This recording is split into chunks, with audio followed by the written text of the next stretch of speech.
Years naman natin na lagi na lang isinasangkot yung sarili nila sa mga kalokohan, nananadya na gawin, basta gusto nila, gagawin nila, kahit alam nila mapapahamak sila. Utang na loob naman, alam nyo, hindi na ho namin malaman kung paano pa kayong i-remind, paano pa kayong asikasuhin, paano pa namin kayong pagsisilbihan. Ba? Merong pagpapanggap ng mga prostitute, nandiyan sa Sharjah, magugubang iti-tiktok nyo pa. Ba?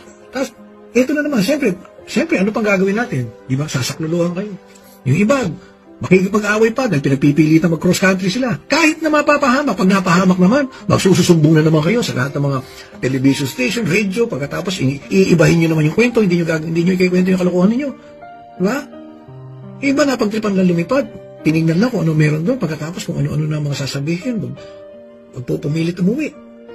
Alam niyo, paano ko ba natin talaga kayong aasikasuhin? Recently, meron nag-shoplift sa Singapore. Ang rason sa akin, umamin naman, bakit kailangan pang imbestiga? Ano ba tayo? Hindi ba tayo nahihiya sa mga pinagagawa natin? Tandaan nyo, pag kayo lumipad ng bansa, nagtrabaho kayo dyan, para kayo ambassador ng ating bansa.